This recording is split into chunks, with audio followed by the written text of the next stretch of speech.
Hello, everyone. We are starting this webinar, this meet and greet with the SPT candidates. We're just waiting until everyone is joining online. We are right on time. We'll start in 1 minute.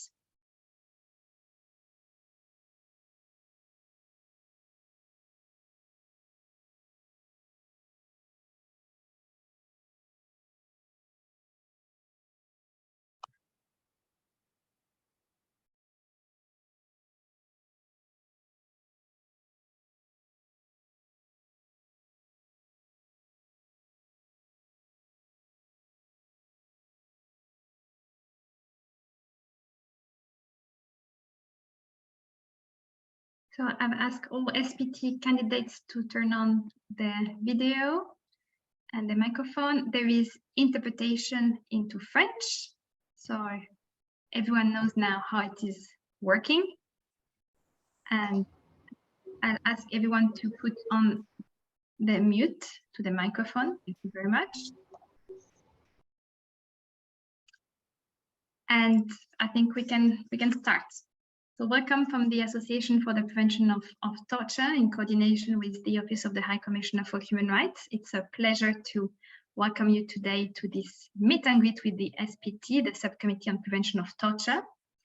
I'm going to give the floor first to Antti Kojakeviki, Chief Anti-Torture, Capacity Building, Coordination and Funds Human Rights Treaty branch from the Office of the High Commissioner for Human Rights. Antti, the floor is yours. Thank you very much, Audrey, and greetings to everyone, both the candidates and state representatives and others taking part in this event. It is indeed a great pleasure for me to open this informal online meet and greet event organized by APT in cooperation with our office, the Office of the High Commissioner for Human Rights. And I would like to start by thanking APT for this initiative and for preparing this event so well together with the Secretariat of the Subcommittee on Prevention of Torture. Now, this meet and greet session is the second of its kind. The first one took place 2 years ago, and that was at the peak of the COVID context. And the feedback we received from both states and candidates was extremely positive, and it was particularly important is particularly important in the pandemic context, which made it challenging at that point for candidates to reach out directly to representatives of states parties in Geneva to introduce themselves and their credentials to those who were responsible for the elections. So we're therefore very, very pleased that this initiative is being repeated in order to facilitate our shared efforts to ensure that treaty body membership is diverse, competent, and has the necessary human rights expertise and experience. In this context, I think it is clear that we're also supporting the overall treaty body strengthening process, which is very much built on the General Assembly's Resolution 68-268, which states, and I quote, encourages states parties to continue their efforts to nominate experts of high moral standing and recognized competence and experience in the field of human rights, in particular in the field covered by the relevant treaty. And as appropriate, to consider adopting national policies or processes with respect to the nomination of experts as candidates for human rights treaty bodies. End of quote there. And this issue was also very much featured in the 2020 review of the treaty body system, where there was a report of the co-facilitators appointed by the General Assembly President, and in their report, they addressed the nomination and selection of treaty body members and concluded that further availability of information on all candidates would improve the current process of nomination and election of experts. And they went on to recommend a transparent web-based electoral platform to evaluate the merits of treaty body candidates. Now, this very much reflects also a proposal that was made back in 2012 by the then High Commissioner Navi Pillay on the issue of elections. Now, you all know that the election process is a fundamental factor in ensuring a strong treaty body system, and that the quality of the work of the committees very much relies on the quality of their membership. And I am confident that today's exercise will focus precisely on this, and it will allow the candidates to present themselves as well as their experience, knowledge, vision, and commitment to work as treaty body experts for the prevention of torture worldwide. Now, the upcoming 9th meeting of the states parties to the OPCAT is currently being prepared by our office, and as you all know, it will take place in person in Geneva on the 20th of October. And it will elect 12 members, and that is quite a number, because it represents almost half of the 25 members of the committee. And it will be a competitive election, and we trust that today's informal exchange will help states parties to elect the best members possible. So without further ado, as the time is very limited, I wish you all a very fruitful dialogue, and will now give the floor to Barbara Bernat, who is the Secretary General of APT, and I thank you again for all of you for the participation. Thank you very much. Good morning, good afternoon. It's really a pleasure to welcome you all, the candidates and the participants, to this online meet and greet with the candidates to the SPT elections. We are hosting this event jointly with the Office of the High Commissioner for Human Rights, and really I would like to thank them for the great cooperation in the organization of this event. As was just mentioned by Mr. Kokekivi, this is the second time we organize such an online meeting. And the aim is really to provide more transparency to the process, but also enabling candidates to present their experience, present themselves, and also their vision of the work as potential SPT members. The OPCAT is really a unique treaty that is not creating any new norms, but really establishing a system of visits, preventive visits to places of detention by the UN Subcommittee on Torture Prevention, the SPT, and by national preventive mechanisms. So the SPT is also quite a unique treaty body. It's not only the biggest in size with 25 members, but also with its mandate to conduct in-country missions and visits to places of detention, but also to support and assist NPMs in their preventive work. So being a member of the SPT requires a unique combination of skills, both individually and collectively, and multidisciplinarity composition is quite essential. So on 20th October, states parties will have to elect 12 members from the 17 candidates nominated. And in doing so, it is really important to look at the individual skills, competencies, experience, as well as independence from the authorities. But it's also important to look at the overall composition of the SPT in order to ensure gender balance, geographical balance, and a mixture of different professional backgrounds. And I have to say that the SPT has been quite good so far in this regard, and thanks to the state parties who are electing the members. And I would really like to encourage the states to continue in this direction. So the APT is really convinced that we all share the same objective towards a high quality and diverse SPT. But for now, the objective is really to meet and to greet the candidates for the upcoming elections, and it's time for them to have the floor. Thank you.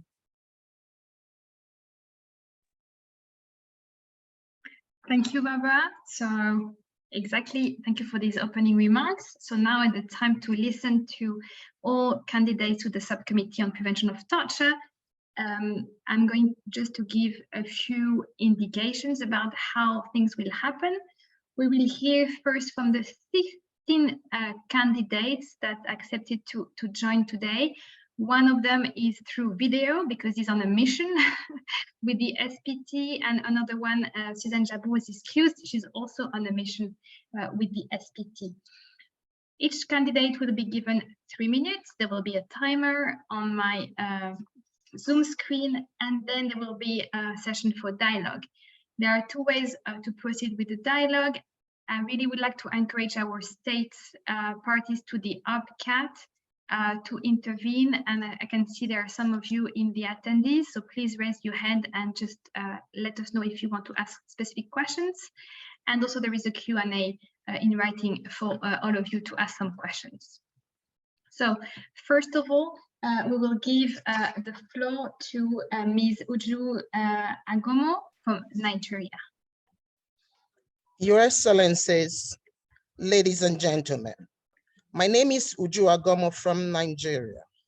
I have a health and legal background with trainings in psychology, criminology, and law. I have more than 25 years of experience working on prevention of torture in the criminal justice sector, both in Nigeria, but also in various African countries and also globally. I have indeed extensive experience in all the key areas covered by the mandate of the SPT. I have undertaken hundreds of monitoring visits to prisons and police centers involving over 150 prisons in 32 countries.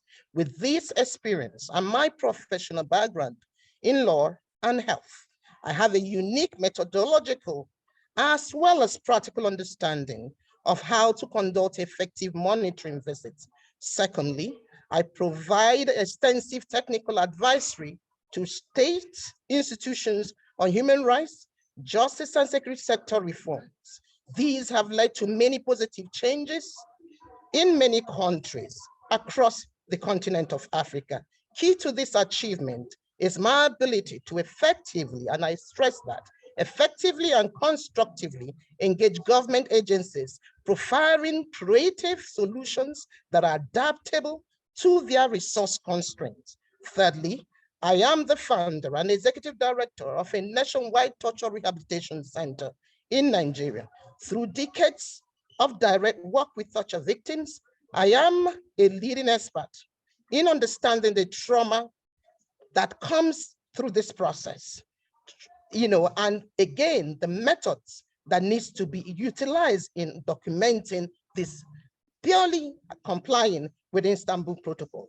These perspectives are essential in ensuring that detention monitoring is actually effective, and also ensuring that the victims are not further traumatized through this process. If elected, I will bring to the SPT the wealth of my experience in creating, facilitating, and supporting sustainable reforms amongst resource-constrained institutions, communities, as well as countries. Utilizing in many of these instances my unique experience in drawing partnership from multi-sectoral platforms.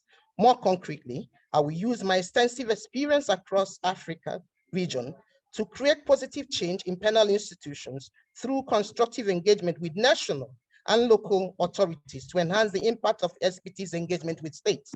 Finally, I will contribute a strong and principled survivor-centered approach where the agency and dignity of survivors of torture are the central focus, where interviews do not result in re-traumatization, and where the utmost is done. Dr. Uju. Thank you very much. Thank you. Thank you very much indeed. As you can see, the timer is 3 minutes, so thank you for making all the presentation on time. The next candidate is Mr. Benyamin Alayev from Kazakhstan.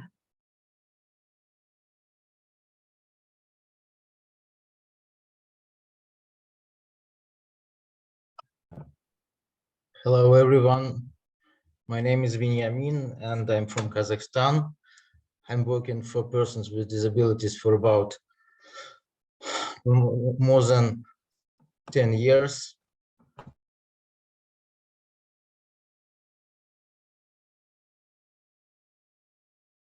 Oh, I think we have lost connection with Mr. Alayev. This is what happens with technology. So meanwhile, if we try to recover connection, if you don't mind, we will go to the other candidate and we'll come back to Mr. Alayev from Kazakhstan. Yes? So the next candidate we can hear from is Ms. Vasiliki Atinopoulou from Greece. Just let me 1 second to set the Zoom.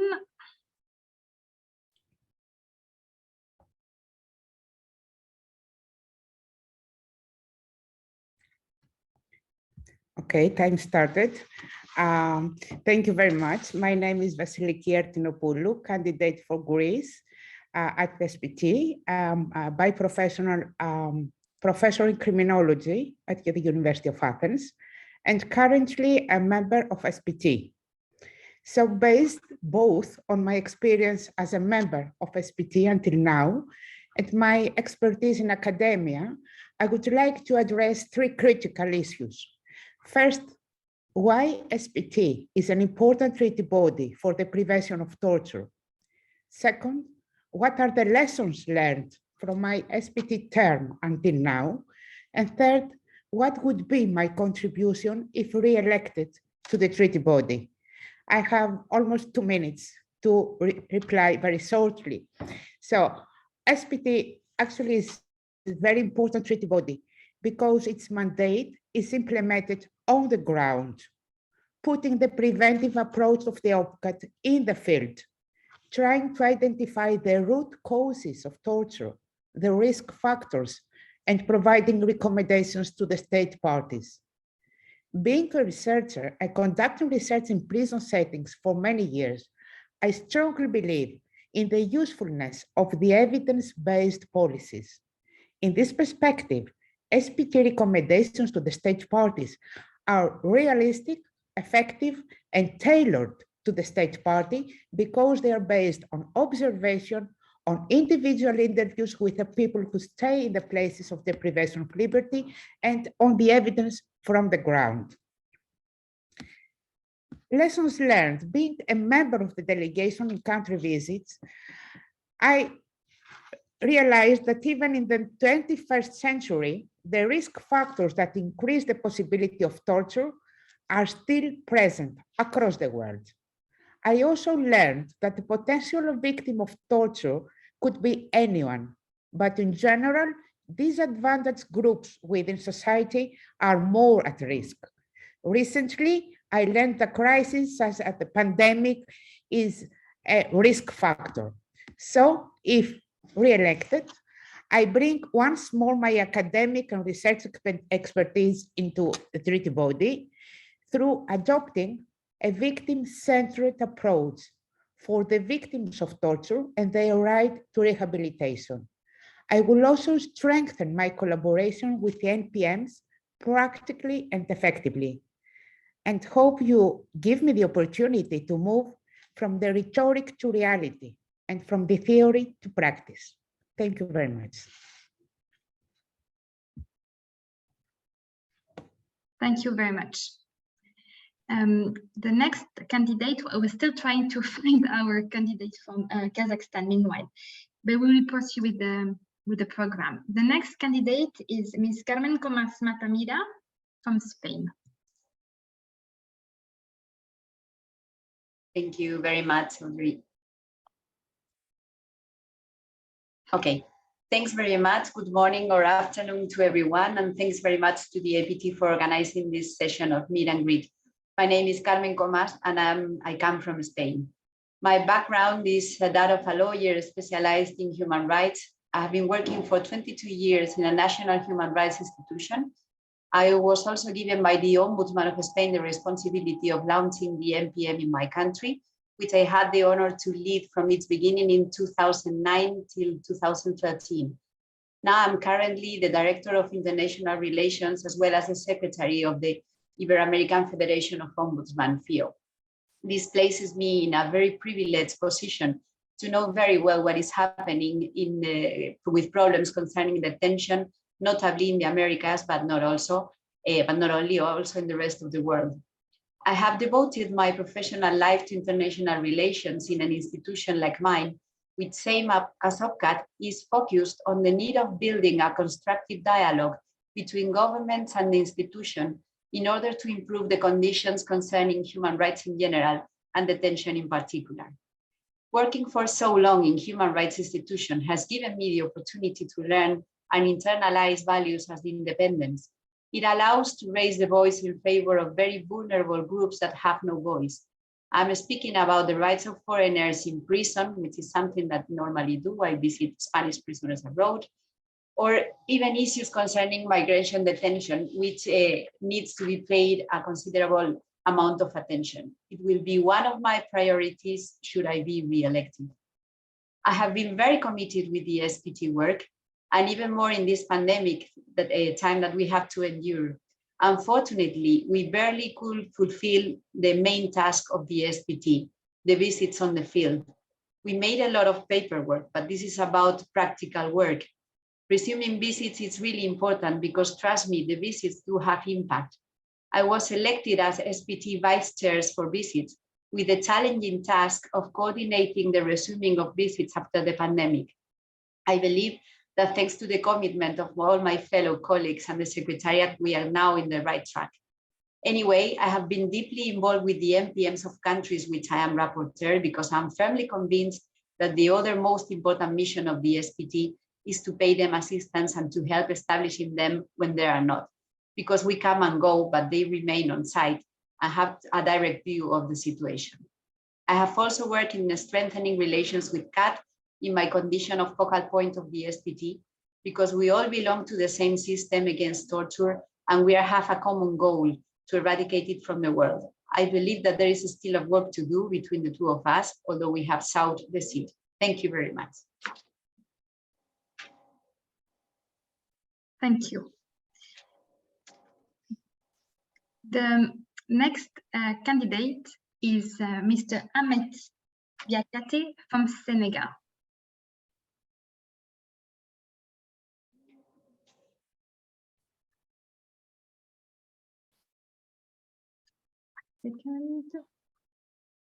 Bonjour.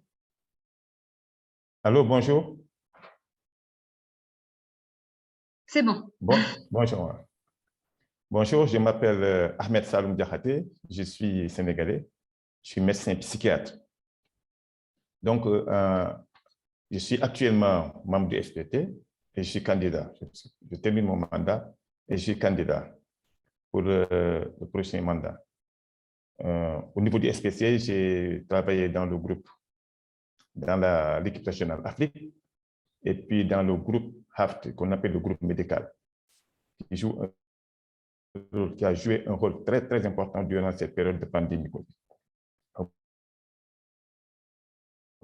Dans mon expérience, j'ai eu à travailler dans le mécanisme sénégalais de prévention, le MP sénégalais, pendant 5-6 ans, et j'ai pu visiter toutes les prisons du Sénégal, pratiquement, toutes les 37 prisons du Sénégal. Donc, ça a été une expérience très enrichissante. Les hôpitaux psychiatriques, les brigades de gendarmerie et les commissariats de police. Nous avons visité toutes ces, et nous avons pu faire des recommandations pour ces lieux de privation de liberté.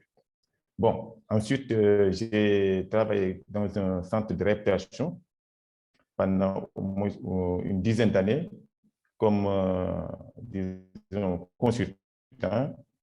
Et effectivement, je m'occupais du volet psychologique de ces victimes de torture et de mauvais traitements. C'est 25 nationalités qui étaient pensionnaires de ce centre. Donc, ça nous a permis d'avoir une expérience très enrichissante sur la torture, sur les méthodes utilisées et des types de torture qu'on retrouve le plus souvent, qui sont très frustres, et qui peuvent entraîner chez ces individus un trauma au niveau psychologique et qui persiste longtemps après, disons, d'événements traumatisants. Ensuite, durant cette période, nous avons eu, au niveau du mécanisme national de prévention, à former les officiers de police judiciaire pour la prévention de la torture durant toute la procédure pénale.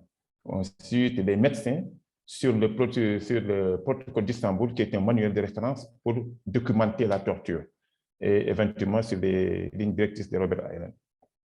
Ce qui se passe, c'est qu'en matière de torture, elle est très fruste. La torture est très fruste et ça peut passer inaperçu, alors que les conséquences psychologiques sont très importantes pour cet individu.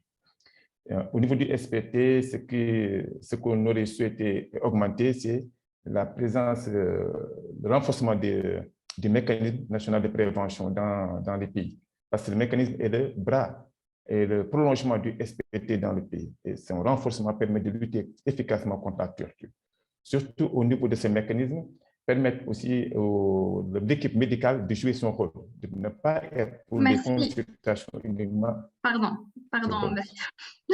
Merci, les 3 minutes sont écoulées. Thank you. You merci, will merci, have merci. the chance to continue after the dialogue. The next candidate is Ms. Julia Kozma from Austria. 1 second. Thank you very much. Hello. Good afternoon, everyone, and thank you to the organizers for this great initiative. Thank you, Audrey and Linda and Barbara, and to APT in general for their continuous support in the field of torture prevention. My name is Julia Kozma. I am the candidate in respect of Austria, put forward by the Austrian Foreign Ministry, and I'm very grateful for this. I want to mention at this point that I'm the first Austrian candidate. Austria has been a member of the OPCAT system since 2012 and has so far not had a candidate or a member of the SPT. That is in spite of the fact that I would believe that the Austrian National Preventive Mechanism is actually a very good practice model and a very effective model, which I would, I think, like to promote at this point as well, if I may. From a personal point of view, I am a human rights lawyer. I have been working in the field of torture prevention, monitoring places of detention since 2005. First, I was working in Austria for the predecessor organization of the National Preventive Mechanism, which was essentially police monitoring. And then I worked for some 6 years for the mandate of the United Nations Special Rapporteur on Torture, Professor Manfred Nowak at that time. And in 2009, I was elected as a member of the European Committee for the Prevention of Torture, CPT. I served a full 12 years for this committee, and obviously the lessons that I've learned during this time in terms of preventive monitoring of places of detention are invaluable. I have been involved in so many missions all over the world, including in African countries, Asian countries, South American countries, but also obviously with the CPT very much in European countries, that I cannot actually put a number on the number of on the places of detention that I've seen. I was always very privileged that I could go and see so many persons who were deprived of their liberty and help them with the protection of their rights. Currently, I'm working as a legal consultant and advisor on torture prevention measures for several countries. I'm a trainer for MPM members quite often, and I'm also lecturing at the University of Strasbourg in human rights.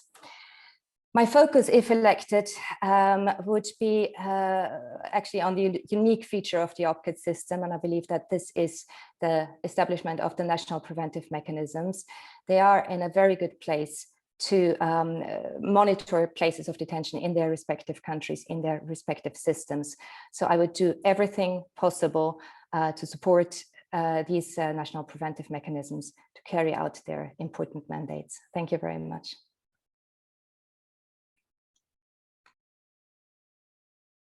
Thank you.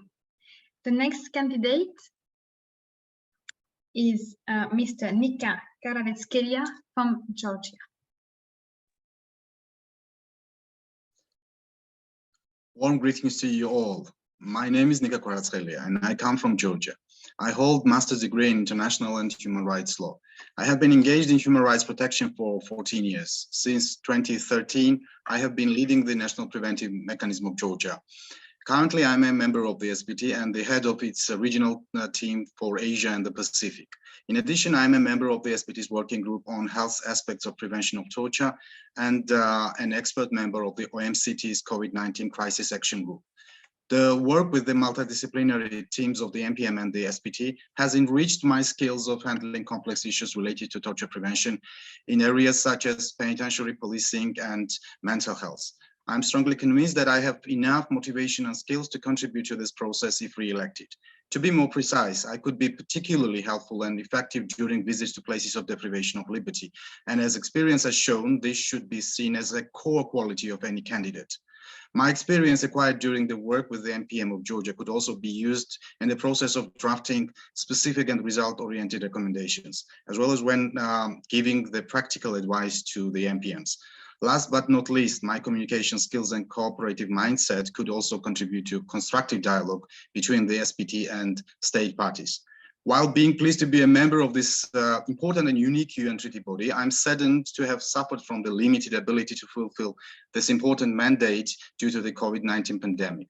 Nevertheless, I'm proud to be a part of the team that has risen to the challenge, among others by conducting sessions virtually, producing advices to the state parties and MPMs, intensifying communication, drafting the protocol for safe visiting of places of detention, and harmonizing working methods. Great amount of work has been done, but much remains to be accomplished in the near future. The progress takes place slowly and regrettably. We have witnessed some setbacks from time to time, but I believe the SPT can contribute to the sustainable implementation of the OPCAT. In the SPT's opinion, there is no logical limit to the range of issues that might have a preventive impact, but it is appropriate to focus on those that are pressing, relevant, and realizable. Therefore, I believe establishment of the system of regular visits to places of detention, the effective mechanism of identification, documentation, and investigation of torture, and implementation of fundamental safeguards should be the first step. The protection of vulnerable people in detention should also be seen as a priority. Decongestion and improvement of detention conditions, provision of adequate care, including health care, is essential. So these are some of the issues I will continue to focus on if re-elected, and I hope I will have this chance as the SPT gets back to normal modus operandi. Thank you very much for your attention. Thank you very much, Mika. The next candidate is Ms. Bibata Nebiye Ouedraogo from Burkina Faso.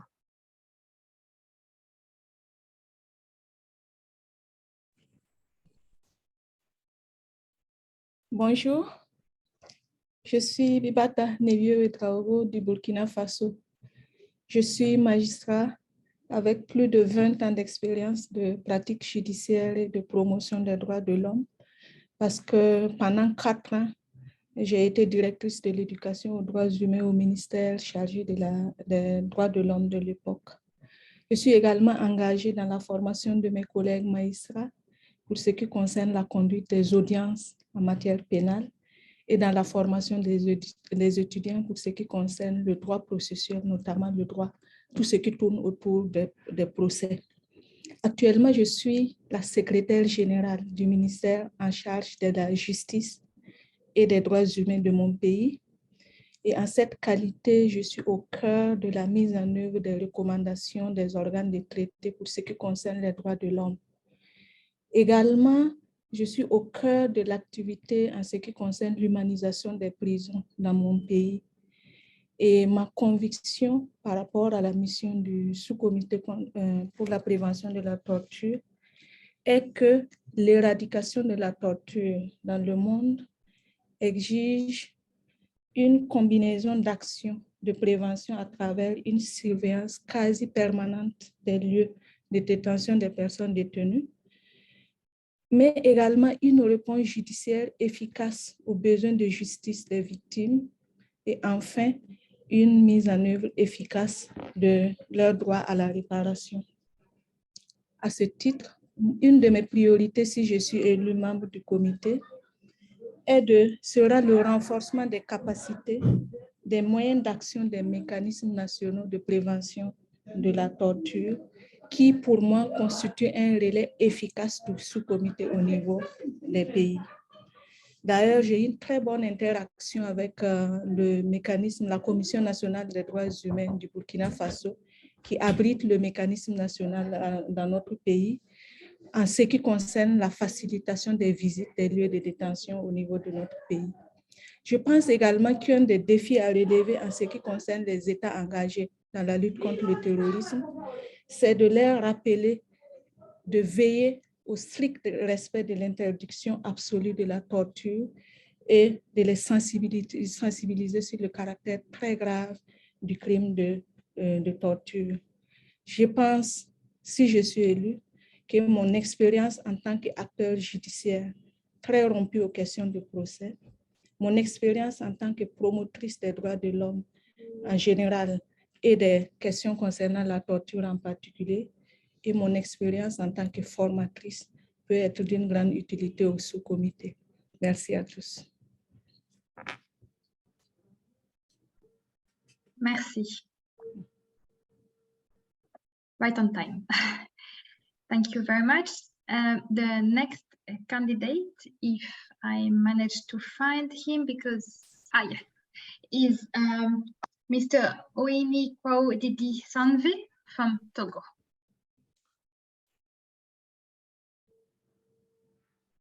Merci beaucoup, madame. Je suis Sanvi Ohini Kwao Didi, de nationalité togolaise. Je suis avocat pénaliste au barreau du Togo depuis 22 ans. Je me suis très tôt impliqué dans la promotion et la protection des droits de l'homme au sein de la société civile togolaise. À ce titre, j'ai exercé beaucoup de responsabilités. J'ai présidé, entre autres, l'Action des chrétiens pour l'abolition de la torture à 4 Togo et Avocats sans frontières Togo. Depuis 2019, je préside le mécanisme national de prévention de la torture au sein de la Commission nationale des droits de l'homme du Togo. Et en tant que premier président du mécanisme au sein de notre commission, ma mission était de mettre en place, d'organiser et de faire fonctionner le MNP. Ainsi, à ce jour, après l'opérationnalisation, j'ai effectué avec le MNP 224 visites. Et il s'agit des lieux quasi intégral tels que listés par le protocole facultatif. C'est cette modeste mais riche expérience que j'aimerais mettre à la disposition du SPT si je suis élu, et cela de deux manières. D'abord, je voudrais être la voix du terrain au sein du SPT, le monsieur MNP du SPT, pour faciliter la mise en place de nouveaux mécanismes et de renforcer les mécanismes qui sont déjà opérationnels. Ensuite, je voudrais apporter au SPT, si je suis élu, la touche sous-régionale dans l'organisation du travail au niveau continental africain. J'ai déjà eu à travailler avec le Burundi, le Niger, dans le cadre de la mise en route de leur mécanisme national de prévention de la torture. Il s'agira de porter le dialogue au sein d'un réseau pour obtenir plus de visites sur le terrain, beaucoup plus de dialogue et de la formation pour les mécanismes. Enfin, s'agissant de ma vision de la prévention de la torture, cette vision est de deux ordres. Il s'agit de la prévention directe, c'est-à-dire celle qui intervient avant la surveillance des actes de torture, et la prévention indirecte, celle qui intervient après les actes de torture. J'agirai précisément sur la prévention directe en faisant la promotion de la prévention de la criminalité au cours des dialogues avec les États.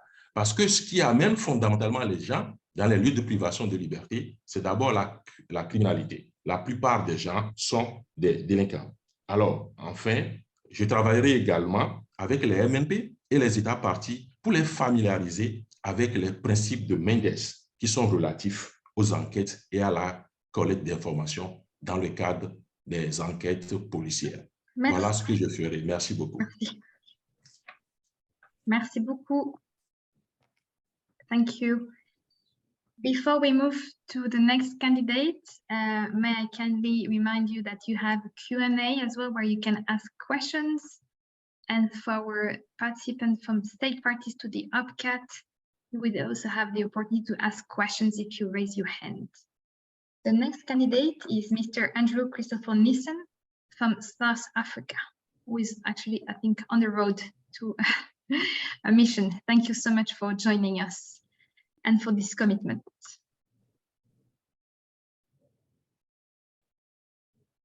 You're on mute, Commissioner, you're on mute. Yeah. Good afternoon, good afternoon, Program Director, ladies and gentlemen. Yes, indeed, I'm in the northern part, a remote part of our country, undertaking visits on behalf of the NPM to the various police stations and in correctional services. My name is Chris Nissen, and I'm a commissioner within the South African National Human Rights Commission, the NHRI in South Africa, and I'm responsible for civil and political rights, as well as South Africa's National Preventive Mechanism.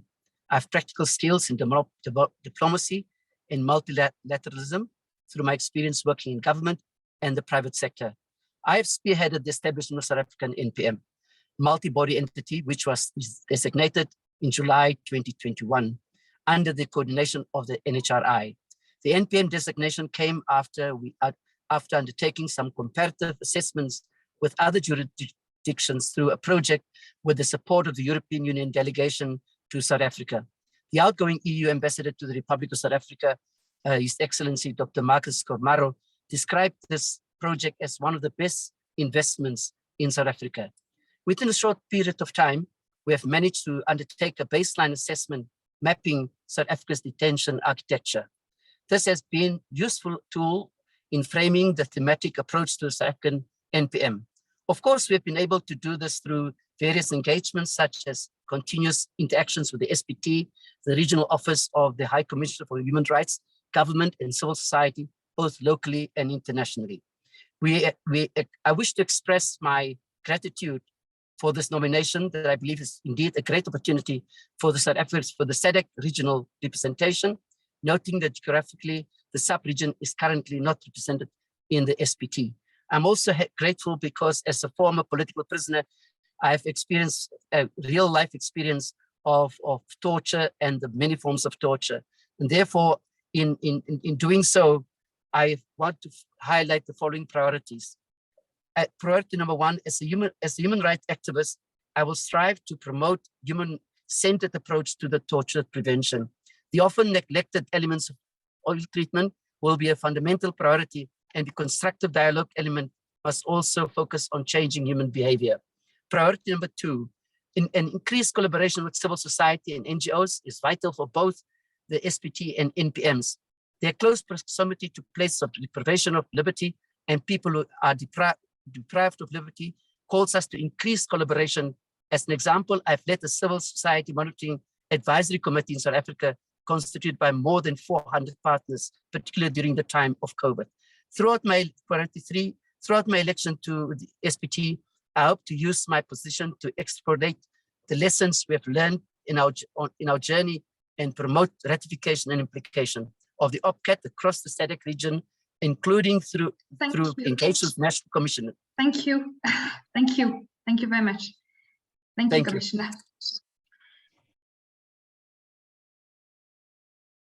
Thank you. The next candidate is Ms. Maria Luisa Romero from Panama.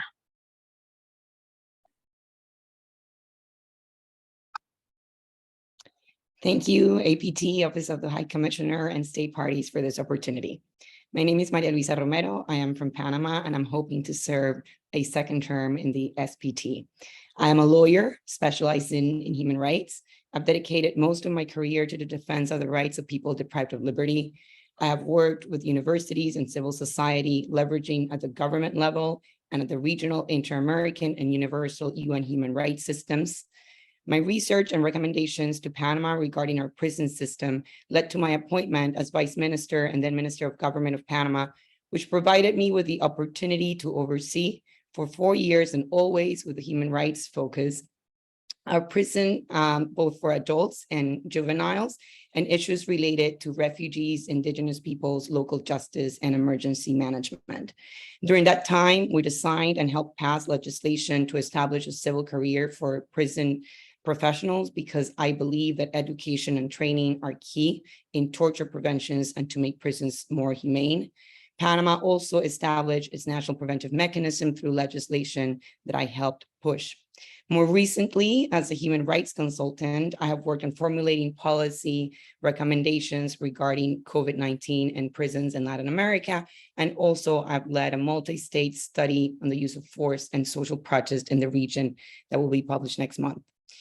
4 years ago, I wanted to join the SPT because I am a firm believer in the OPCAT as a system to prevent torture, and I had a deep appreciation for the SPT's contributions to Panama and beyond. Being a member has reaffirmed my conviction in the OPCAT system and in the importance of strengthening synergies between that very unique triangle of the SPT, NPMs, and state parties, always with a global perspective. In the SPT, I am head of the European regional team, and I have also been actively involved in the preparation of the SPT's first general comment.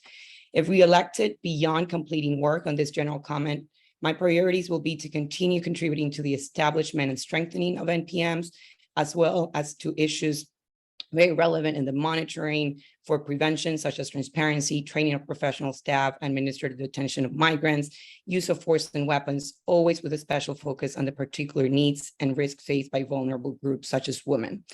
I will also continue pushing very strongly for constructive and consistent dialogues with state parties, understanding that the SPT's work does not begin and end with visits, and that the dialogue before and especially a constant exchange with states after the visits as they implement the SPT's recommendations are essential as tools to prevent torture and ill treatment. It would be my great honor to count with your support. Thank you.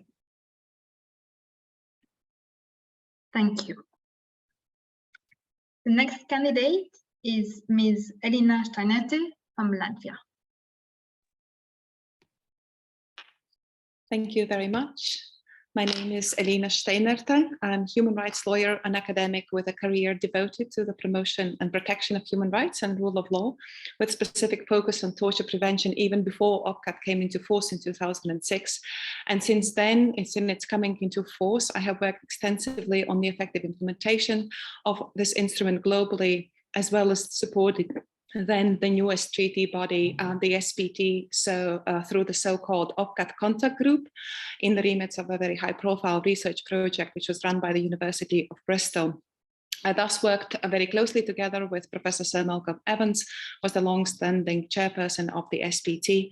Together, we are the co-authors of still the only academic publication on OPCAT, the seminal text by the Oxford University Press. I'm also sole author of numerous academic publications, research and policy papers on a wide variety of topics surrounding OPCAT. I have worked extensively with states and international and national civil society organizations, as well as advisor to the United Nations, the Council of Europe, OSCE, ODIHR, UNDP, the UN Refugee Agency, just to name a few, in assisting with various aspects of OPCAT implementation, as well as setting up systems of independent oversight, the establishment of NPMs in terms of drafting and calibration of the requisite legislation in compliance with the OPCAT, as well as with raising the expertise and capacity of national preventive mechanisms, especially focusing on practicalities of regular preventive monitoring. More recently, for the past 6 years, I have served as a member of the United Nations Working Group on Arbitrary Detention, a mandate which the Human Rights Council entrusted to me in 2016. I became the first ever chair rapporteur from Eastern Europe in Working Group's 30 years of history. And I believe that this mandate is instrumental in my conviction that I can make a meaningful contribution to the effective functioning of the SPT, as I offer a unique mix of skills. It is my in-depth knowledge of OPCAT and its drafting process, clear understanding of the SPT mandate, extensive practical experience and knowledge in detention monitoring in all regions of the world, in wide variety of detention settings, not just criminal justice settings, in-depth understanding of the UN human rights protection system on the Office of the High Commissioner, the extensive links with civil society, and strong and proven track record in building constructive dialogue and confidence with states over challenging topics.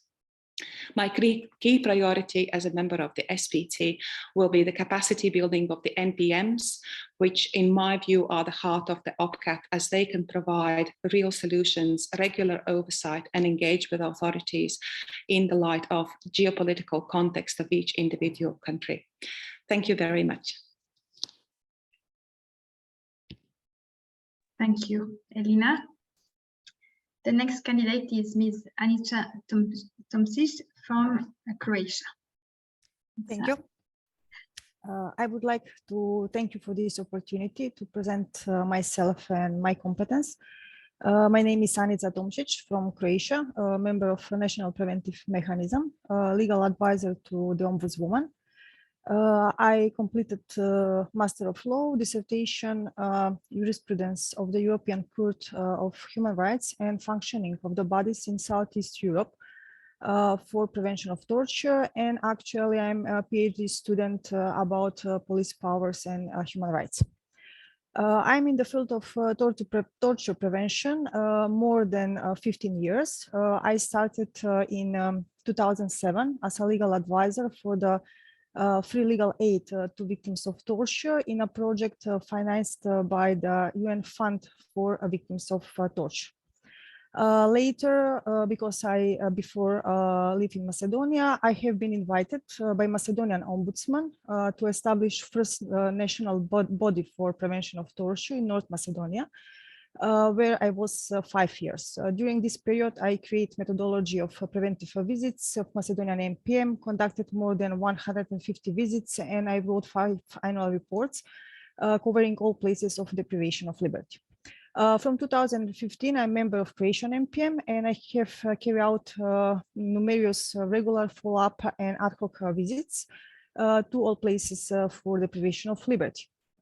During this time, I was involved in writing annual reports, collaborate with the SPT and SPT in many educational and professional events. At the same time, I'm an international consultant to the Council of Europe, and I visited Turkey, Montenegro, Russia, Moldova, Tunisia, and other countries regarding the strengthening the capacity of monitoring bodies and oversight mechanisms for prevention of torture.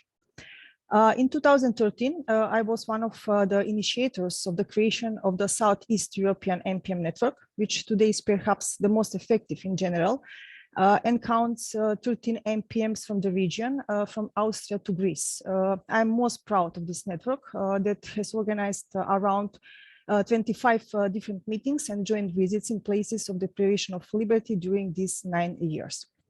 My priorities, if I've been selected for SPT, will be the expansion of the countries that will sign the OPCAT, because there are still regions where there are no developed preventive system by independent bodies. So my engagement will be particularly focused on OPCAT advisory visits to countries that have not yet signed this very important document. My second priority will be strengthen the national preventive bodies, and also to help or to initiative to create other NPM networks in other regions as well. My vision is to have the strong NPMs and more countries to accept the OPCAT mandate, so to make joint efforts for identification of all possible risk of torture. Thank you. Thank you.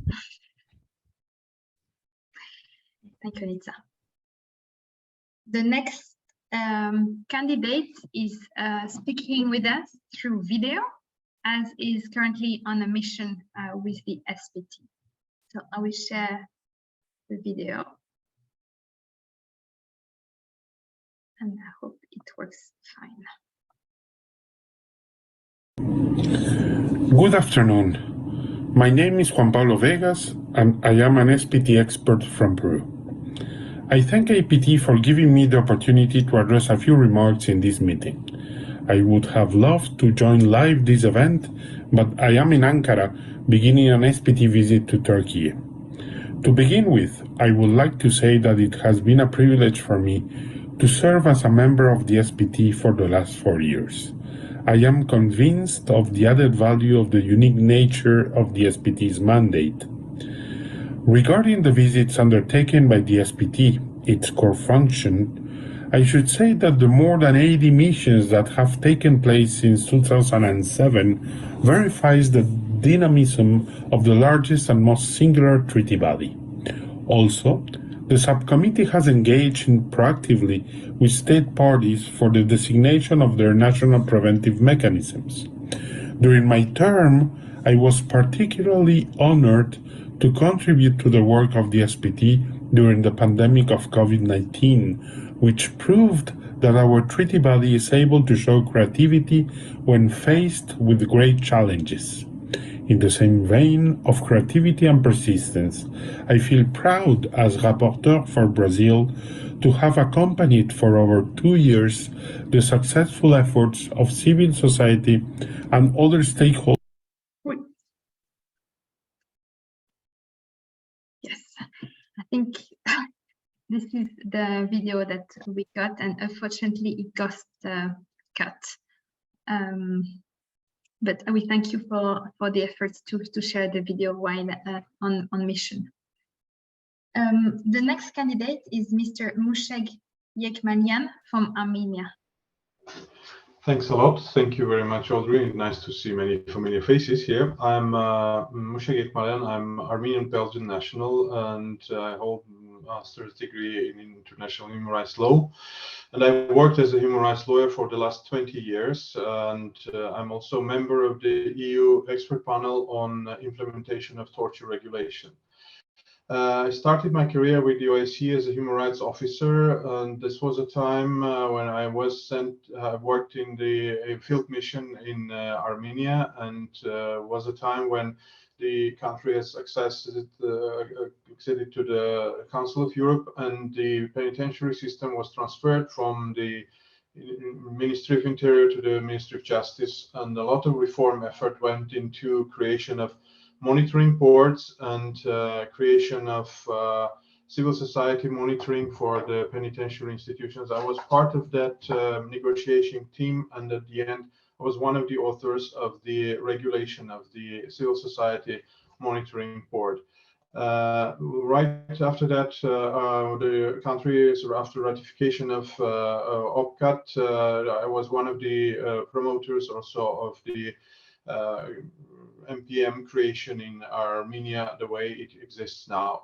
At the Penal Reform International, I worked as a manager of torture prevention project in 9 countries of former Soviet Union, and also after that I worked as head of the office of the International Rehabilitation Council for Torture Victims, where I closely worked with the member centers, and this gave me a good opportunity to learn more on the victim-centered approach. And before that, all my experience was on preventive work, but also with IRCT for the 6 years I've spent there.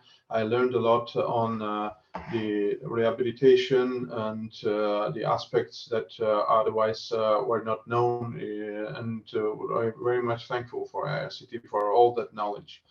As comes to my priorities, I would pay more attention to the institutional culture aspect of the torture prevention in closed institutions, and I have created a tool, a questionnaire about that aspect, and have trained several civil society monitoring boards.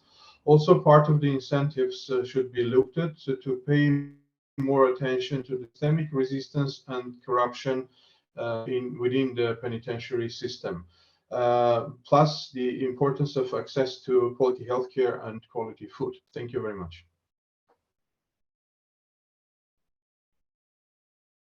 Thank you, Musheg. And then we are moving to the last candidate for this first session with Mr. Victor Saria from Moldova. Thank you, Excellencies, ladies and gentlemen, dear colleagues. Last on the list in alphabetical order.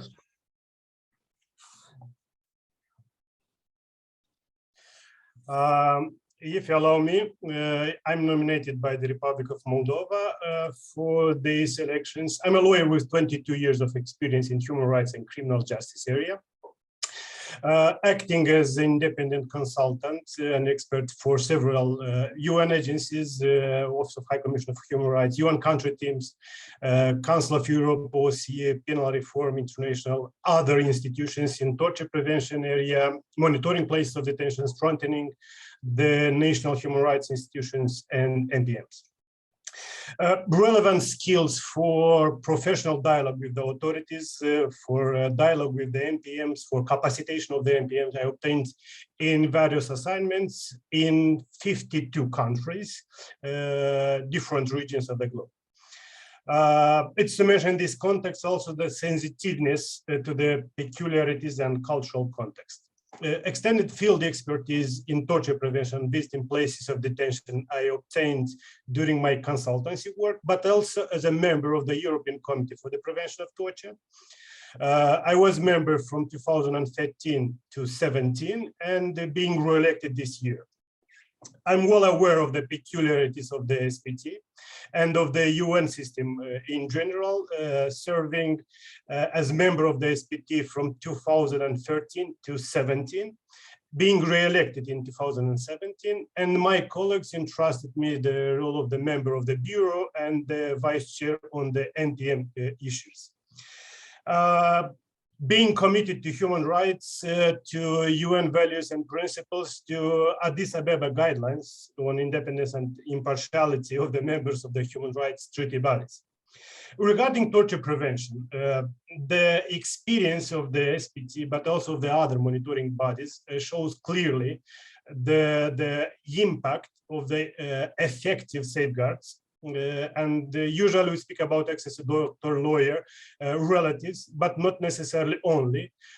Probably you should pay more attention to judicial review, also to organizational safeguards, CCTV, body-worn cameras, but also some other elements. Concerning the role of the SPT as such and what can be improved, it's very important that SPT complements by the authority the activity of the NPMs on the spot. So it's very important to have a regular program of the visit, at least once in 4 years, to every state party, but also to have on the spot functional national preventive mechanism, and SPT can do this. Thank you very much for this opportunity and for the state parties in their effort to support and maintain the activity of the SPT and its capacity.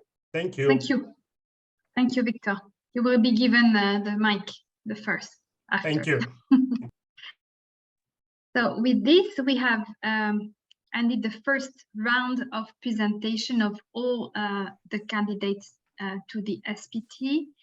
We have tried to reach out to the candidate from Kazakhstan when unfortunately his connection doesn't seem to be working. So we're going to go now to the next stage of the dialogue. I'm also aware that some of you are either in transit in airports or doing missions or going to the airport. So some of the candidates may leave the session, and I wanted to thank everyone for your availability already for this first part of the session. So now it's time for questions and dialogue. May I invite, if there are any representatives from states in the attendees list, to raise their hand if they have any questions. I don't see any so far, but otherwise there is the questions and answers that some of the participants have already asked. Some of them are quite detailed, others are more generic, so I'll try to summarize for each of you, okay? Starting with the last, indeed, 2022 is the 20th anniversary of the OPCAT, which creates the SPT. So what I would like to hear your views as the main achievement so far, and when you think, what are the main issues that the SPT need to address going forward? So that's one of the first question. And then we have also other specific questions related to treaty body strengthening. So regarding treaty body strengthening, other treaty bodies are going through the process. And we would like to hear your views about, because one of the strengthening process is to have a fixed calendar. So we'd like to hear your views about how this is feasible or not for the SPT in terms of planning visits. And then there is another question about your views regarding due process. And sorry, because it's in Spanish, we have to translate live.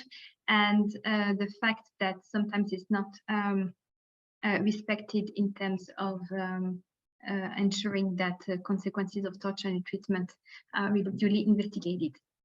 I also see other questions on the question. Thank you from Sabina Kali, that the SPT had numerous challenges with the work during the pandemic. How can we prevent the delay and pause during the future disruptions such as pandemics or other events? So we have quite a lot of questions already, and I am just okay, no one else. So if you agree, we're going to take all these questions. I'll give each of you 2 minutes. Now you know with the timer how it works. And you can hear the ding ding, so no need for me to mute your microphone. And we'll start with the last candidate by alphabetic order. Indeed, this is how we organized, to be fair. And I'll give the floor to Victor to respond to these questions. Thank you, Audrey. Indeed, I think it's a lot to be done now, especially due to the development of the technology.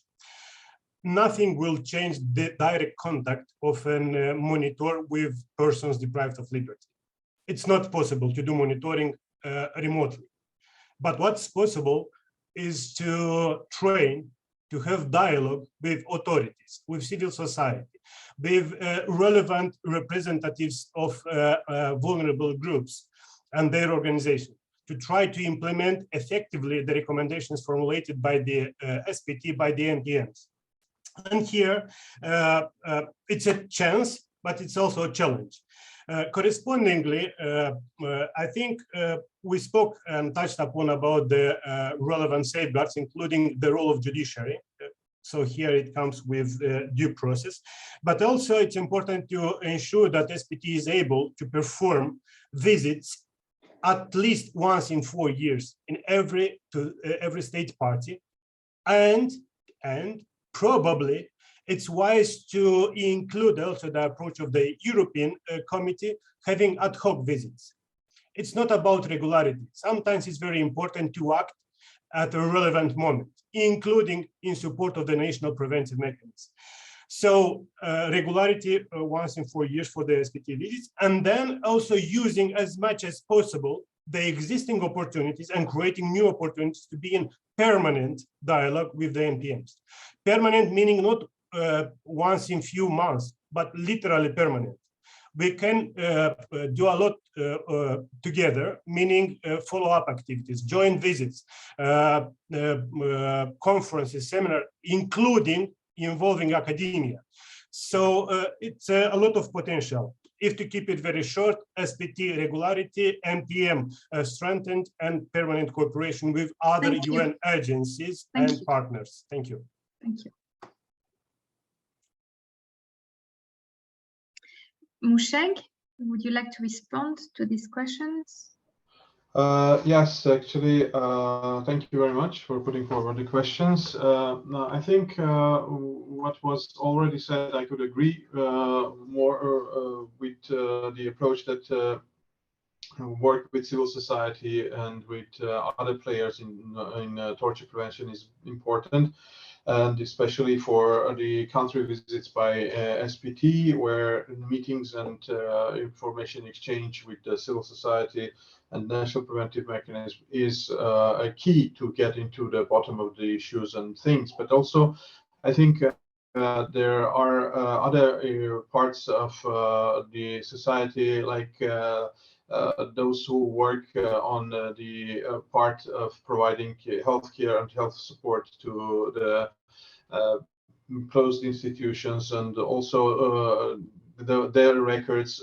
This is all something that is mostly paid, mostly checked by the visiting delegations of SPT. But I think The more importance should be also in the composition of the teams when they go into the field, where you not only have lawyers, if possible, have also combination of health professionals together with lawyers. So to be able to look into the issues and the records. On the other hand, on the due process, yeah, the role of the other law enforcement agencies and judiciary cannot be undermined in this case. But given different contexts and the challenges that in general human rights movement and people face, I think would be good to be very vigilant and to keep a record of all the findings and share it despite as much as it is possible with the civil society and with other players, because the reports itself depend on the state consent. Thank you. Thank you very much. Thank you. Anitza, would you like to? Yes.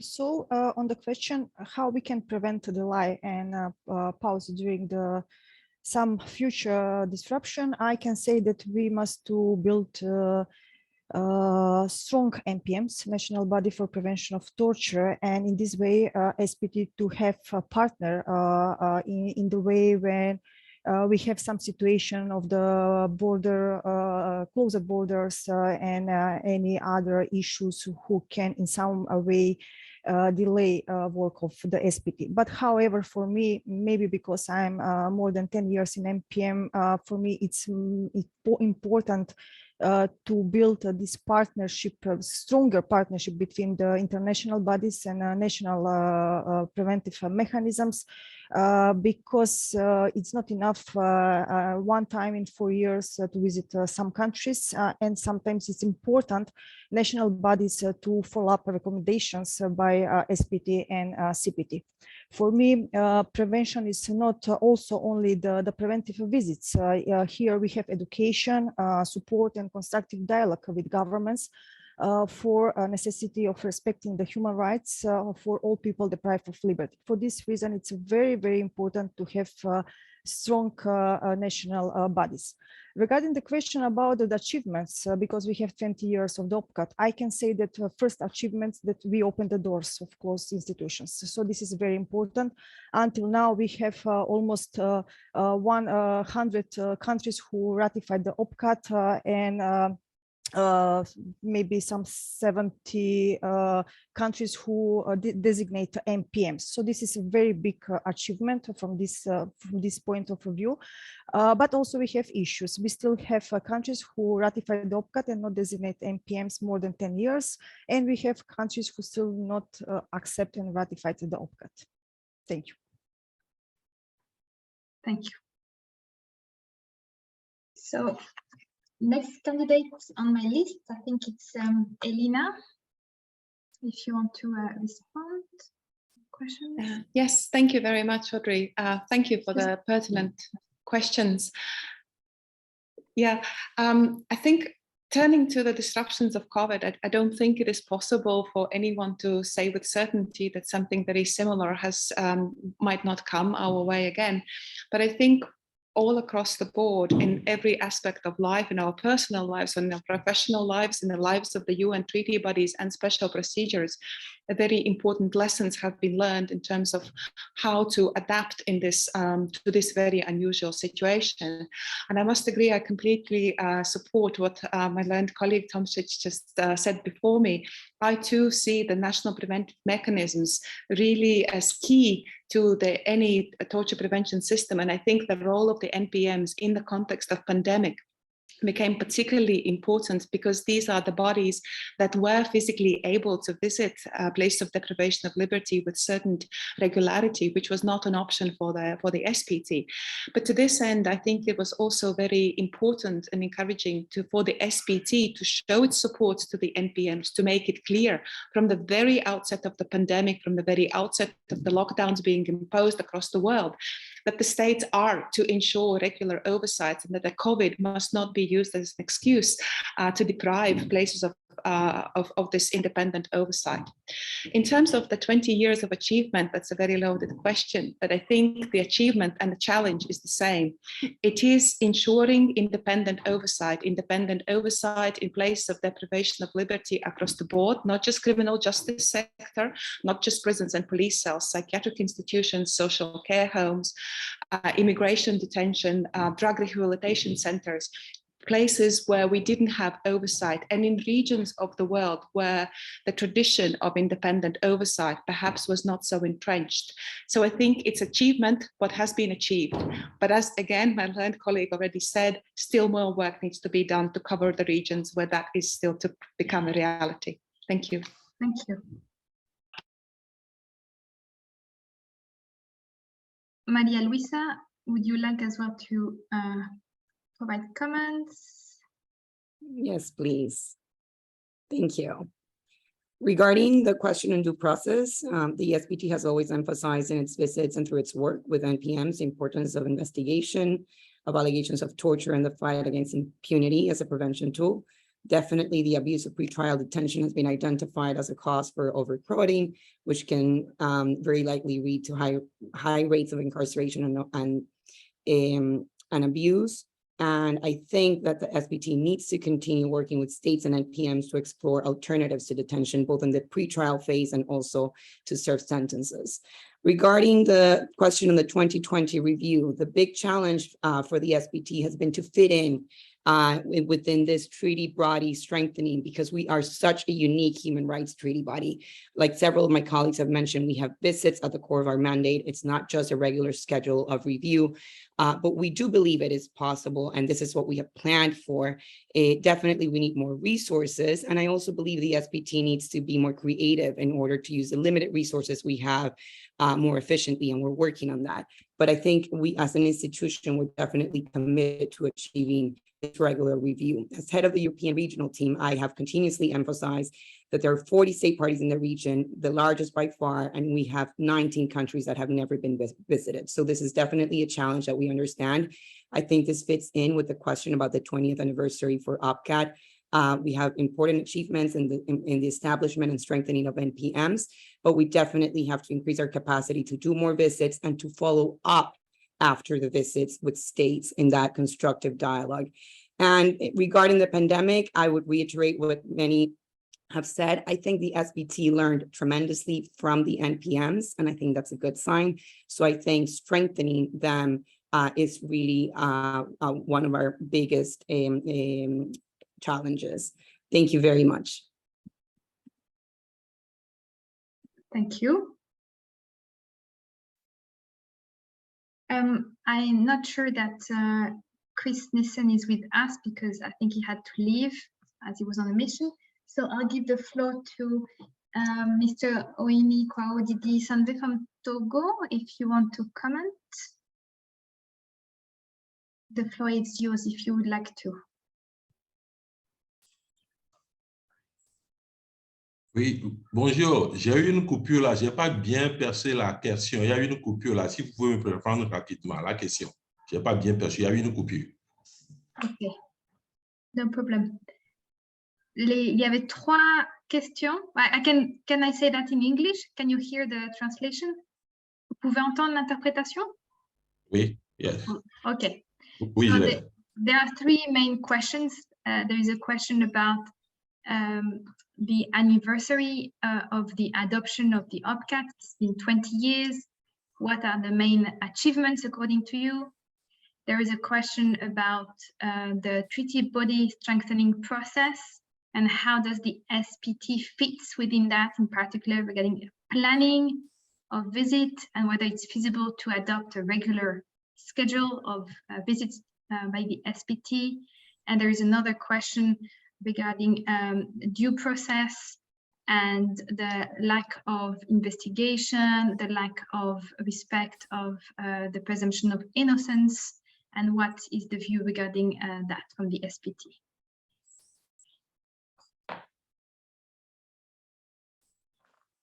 OK, merci beaucoup.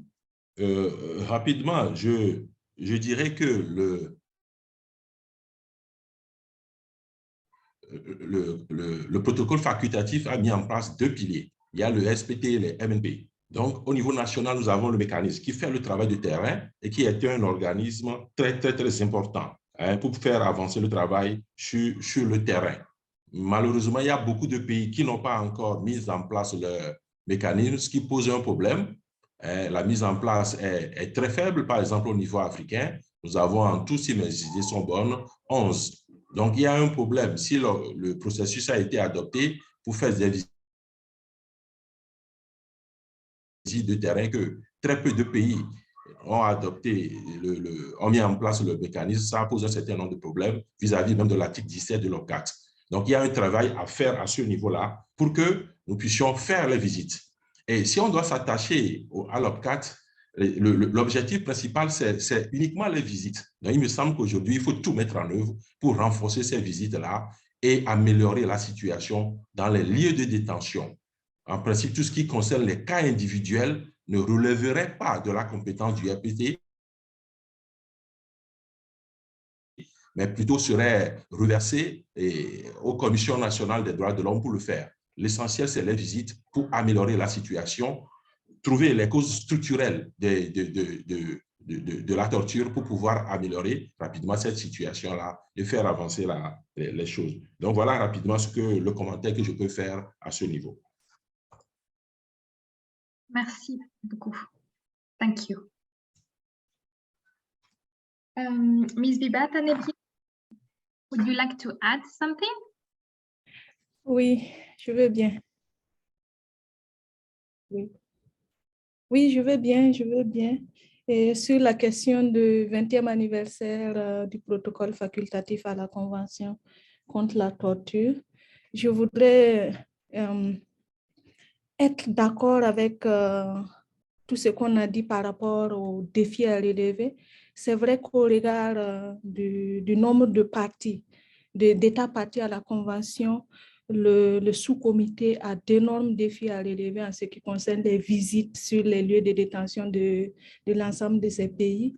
Mais je pense que le travail du sous-comité a un impact certain que nous, personnellement, nous avons pu mesurer parce que nous avons reçu la visite du sous-comité et les recommandations qui ont été faites à notre pays, la réaction après que le passage du sous-comité dans notre pays nous a permis de comprendre que c'est une mission très importante que le sous-comité a accomplie. En tout cas, la réaction et les mesures que l'État burkinabé a été amené à prendre après le passage des recommandations du sous-comité me convainc que c'est un travail important, en tout cas en termes d'impact. Maintenant, je reviens sur mon propos pour répondre par rapport aux défis liés à la pandémie.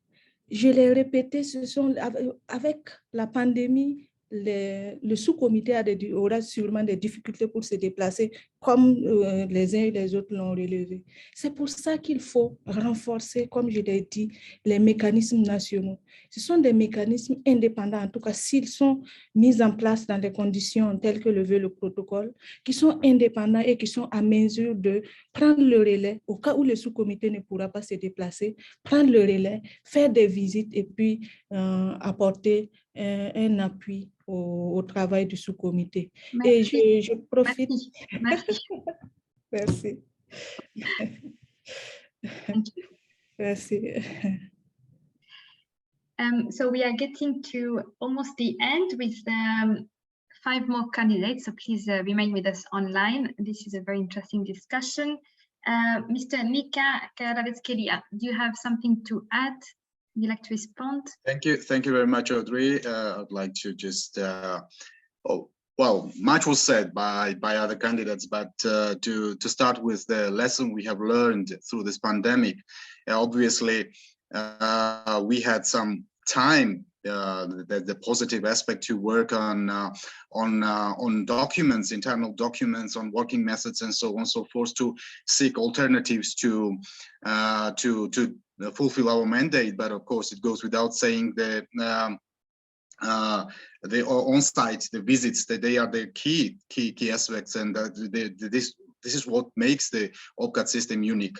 But of course, the lesson we have learned, I agree with all who have stressed that the NPMs on the ground and this communication with NPMs is very important. But we should keep also in mind that they need to be strengthened. First of all, independent, and they should have sufficient resources, and then capable with the expertise to conduct effective visiting and monitoring.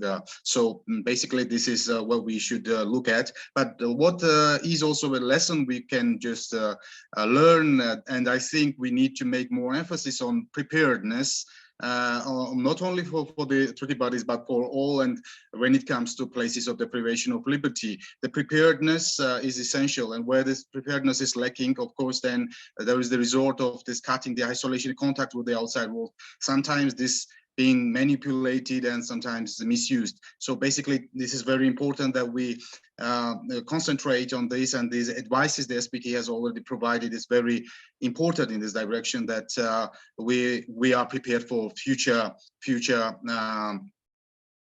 scenarios. Of course, you never say a pandemic will not reappear, and the COVID-19 pandemic is still here. So basically, we need to maintain this focus. As regards the due process and the judicial overview, the views are the preliminary statement has already been issued by the SPT. It's on the website. It's very essential. Thank you, Yeah. Yes, So thank you so much.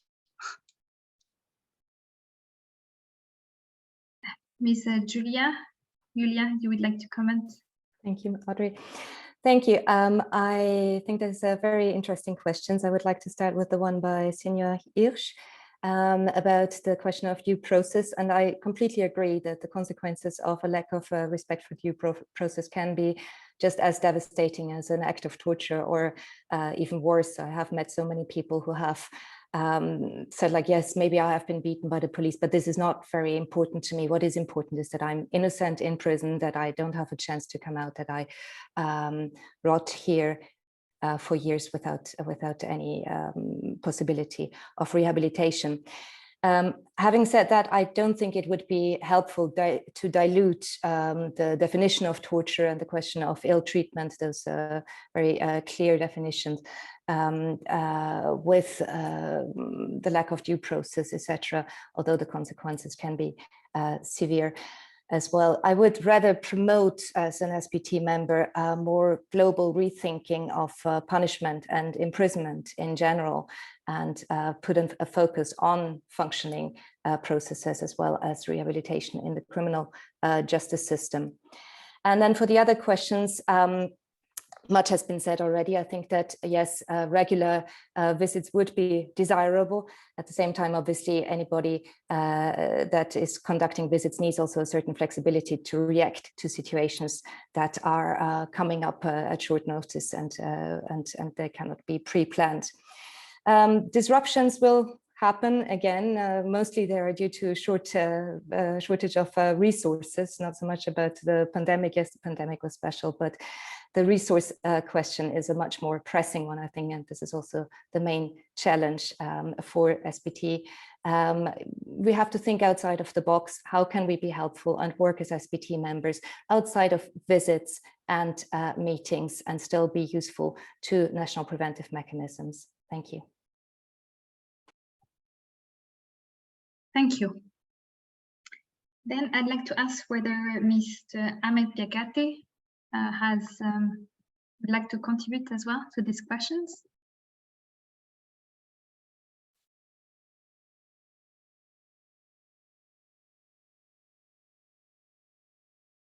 The floor is yours. Allô?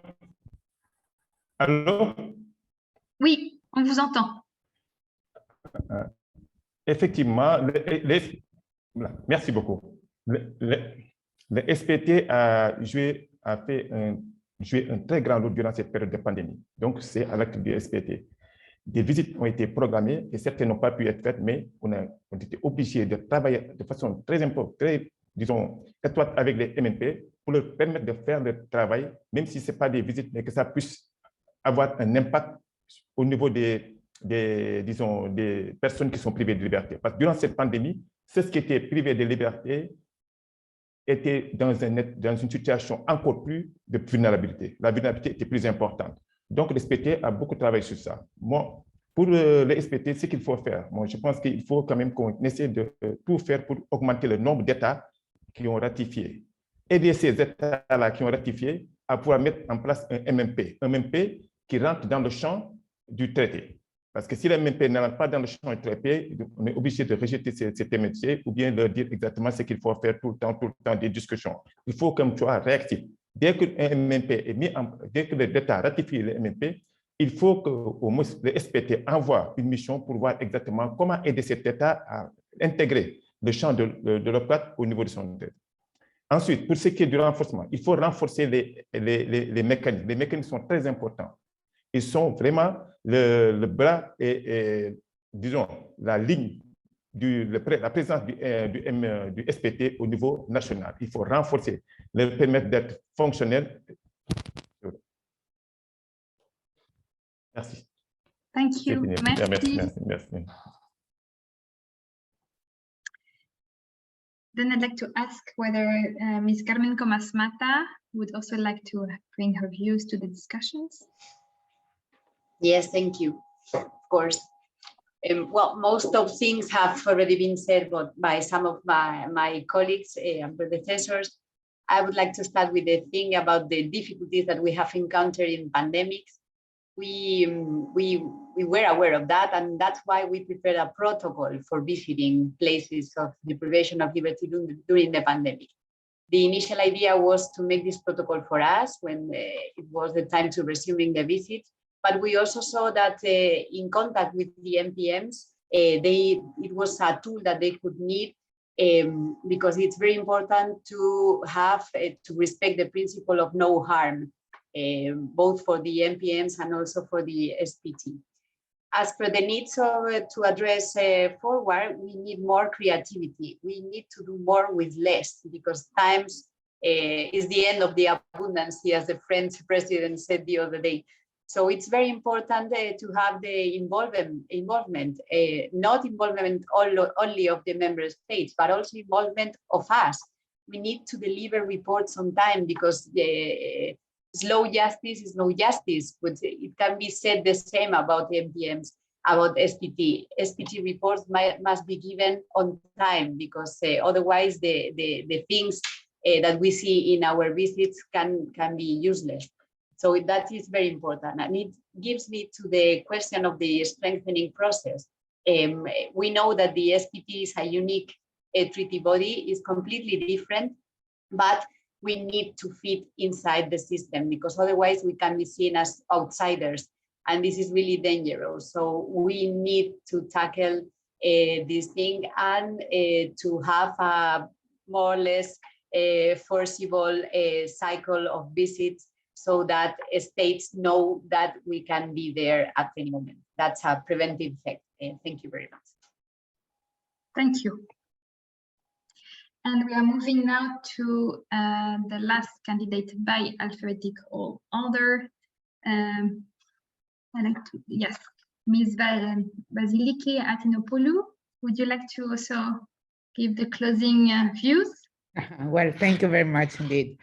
Actually, I will start with the pandemic because we experienced the pandemic in SPT. So there's no disagreement on what SPT does, what the mandate of SPT is. So the mandate is to carry out visits to places as per Article 1 of the OPCAT. So the pandemic itself was a real threat to the implementation, of our mandate in SPT. The pandemic was a threat. In 2020, we did only one country visit, and 2021 one, according to the periodic review and the report we have of the treaty bodies. So at this period, we learned from the NPMs that they found some innovative ways, indeed, very innovative ways of keeping their eye on the places of the deprivation of liberty, especially in places like mental health institutions and places where children on custody lived, and prisons, of course. So we learned that we can still implement our mandate even in the pandemic. But to be honest, we're not prepared. Nobody was prepared about the pandemic. We're prepared for other crisis management, but not the pandemic itself.